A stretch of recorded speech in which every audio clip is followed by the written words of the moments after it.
Greek proverb, I am because we are, is the foundation of the ACBN YouTube channel. Tap in for all of our remarkable content and ecosystem mobilization through the phenomenal practitioners and thought leaders we engage on this channel.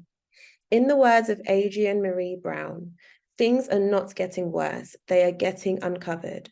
We must hold each other tight to pull back the veil. Get ready for another amazing ACBN-powered interview. So welcome again.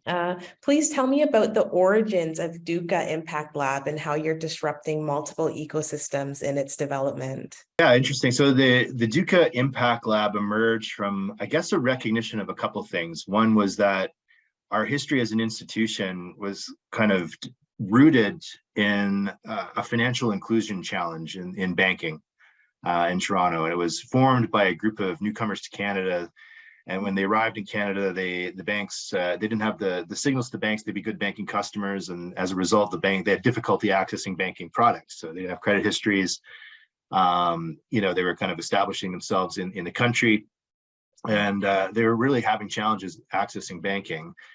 And as a result, formed the credit union. So, in the first years, it was really just a community-focused financial institution that was formed in North York to serve that kind of access challenge.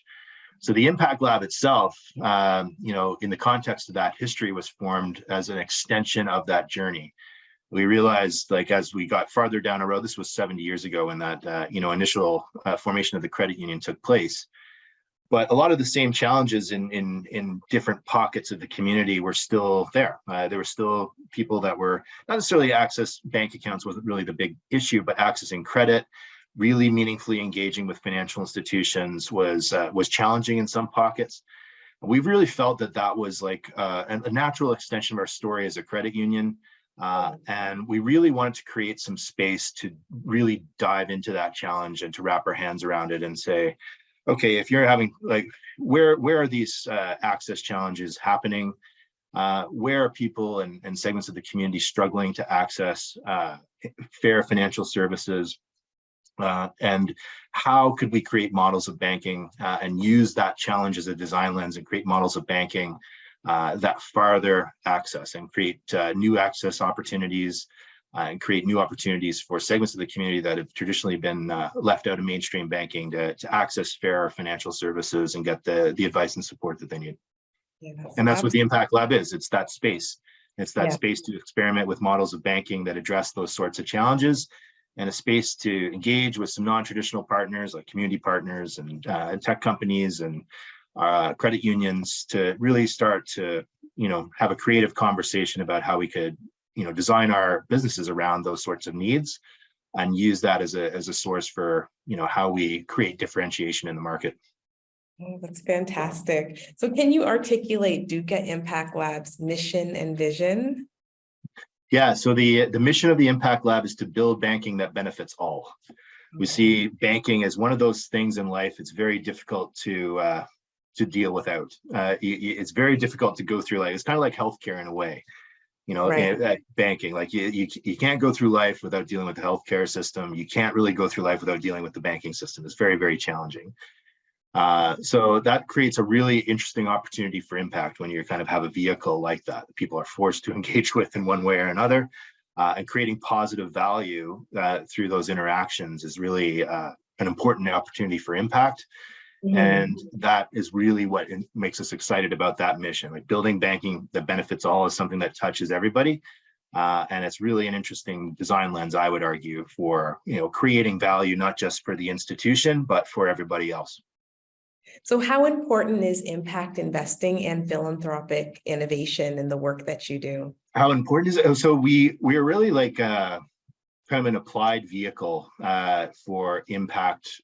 I would say not so much investing, but impact financing, where we take a focus on debt, especially.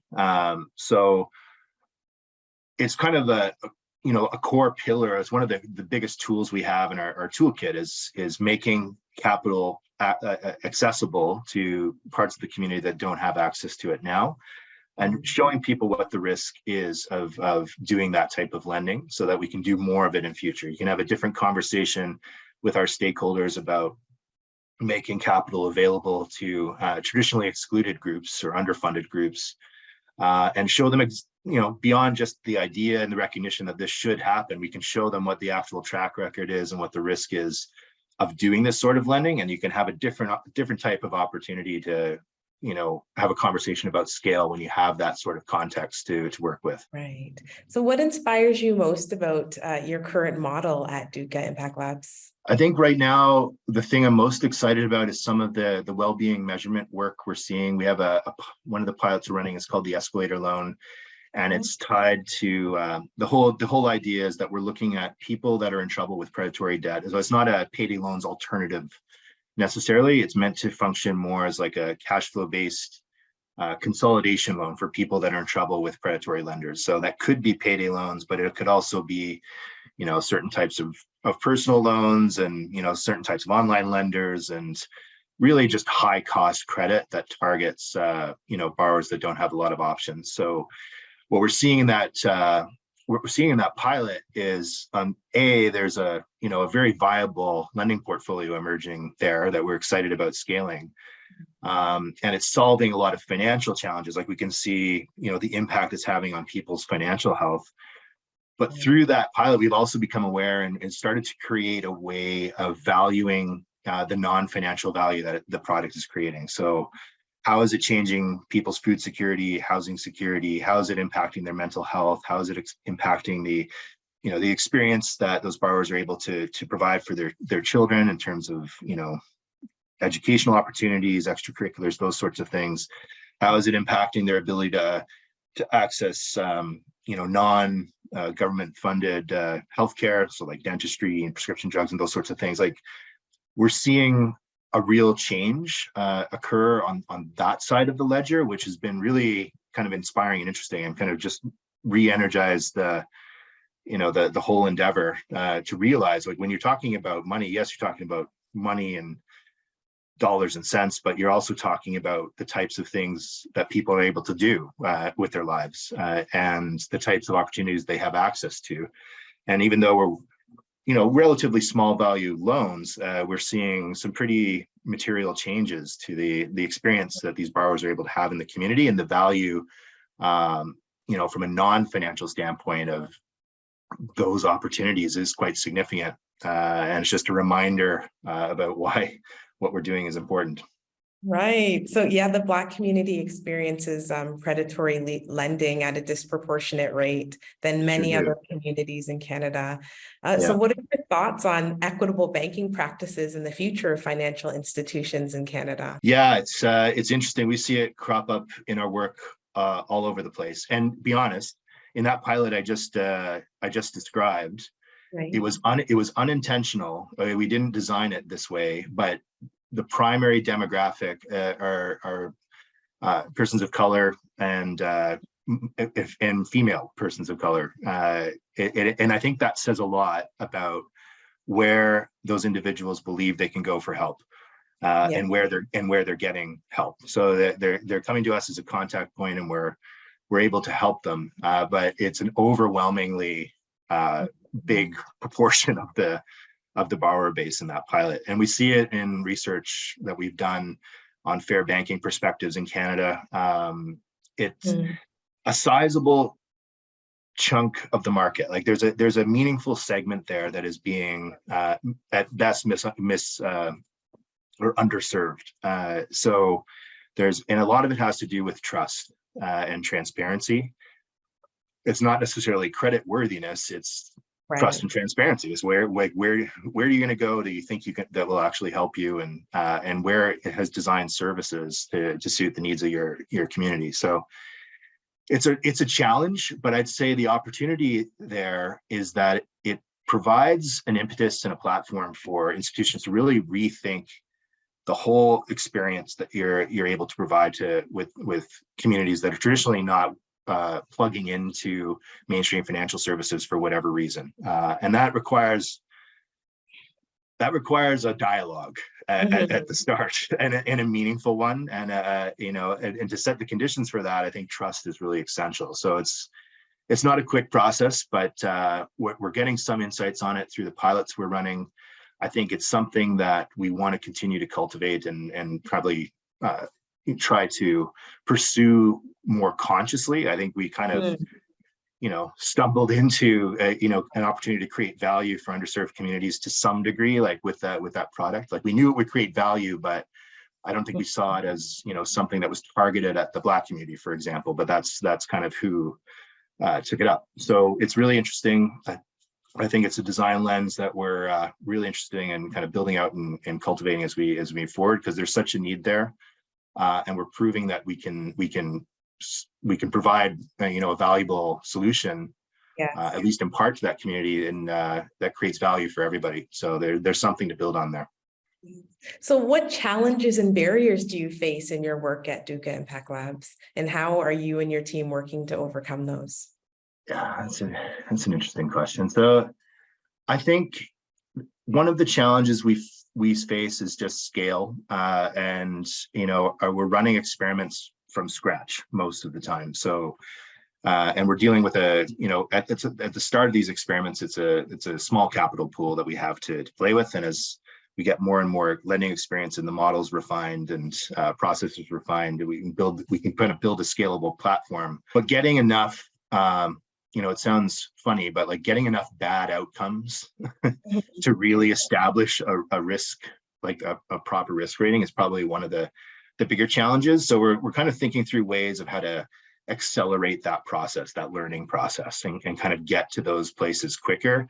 It requires a bit of an investment from other stakeholders, which we'll hopefully have some news on over the coming months. But the challenge is kind of building out that pool so we have a bigger scale to work with and get to those learnings a lot quicker. Absolutely. So what is your ultimate goal at DUCA Impact Lab, and what does success look like for you and your colleagues? Even out of this, the one program that you recently launched, what does success look like for you? I think the more that we can develop serious banking interventions that meet these sort of equity challenges, and the more we see them enter into practice in the institutions that are involved in the Impact Lab, and in credit union banking in particular, I think that's kind of a long-term metric for success. We're trying to open up some new product categories and some new ways of lending, and include a broader range of the credit market in Canada, and find ways to include people that really aren't served in a meaningful way now through mainstream banking. So in the long run, it's about changing the shape of that retail credit portfolio, and including some folks that aren't there now. In the short run, it's learning as much as possible and accelerating the pace at which we can learn in our pilots. Yes, moving fast, breaking things. Yeah. So do you have any closing thoughts or calls to action? I would say we're really interested in partnerships, particularly around our escalator loan pilot. We see that as something we're really focusing on. We're seeing it create a lot of value for our borrowers from a non-financial standpoint and a financial standpoint. And we're seeing it also as a viable credit portfolio. So the potential for something meaningful is there. We're looking for partners that will either, help us find individuals that can benefit from this sort of a model, like a lending model. So people that are in need of this sort of solution, but also people that want to learn from running this sort of program, and learning about, how this type of credit portfolio works, and really having a serious look at how this could be scaled and done at a much larger level. So those are two opportunities to get involved, but the whole spirit of the Impact Lab would be to collaborate with our, like-minded organizations and partners and friends, and really try to collectively solve these sorts of problems so that we can do so at a larger scale. Absolutely. Well, that brings us to the end of the interview. I really appreciate your time and your remarkable leadership, Keith. Thank you. We'll close the same way we began this interview, by acknowledging the original stewards of the various lands that we're on. And we also acknowledge our ancestors. We acknowledge all those who toiled without compassion or compensation. And we acknowledge all the elders and community stalwarts whose shoulders we stand on as we build, share, and learn together for our collective liberation and sovereignty. Thank you so much. You're welcome. Thank you, Sarah.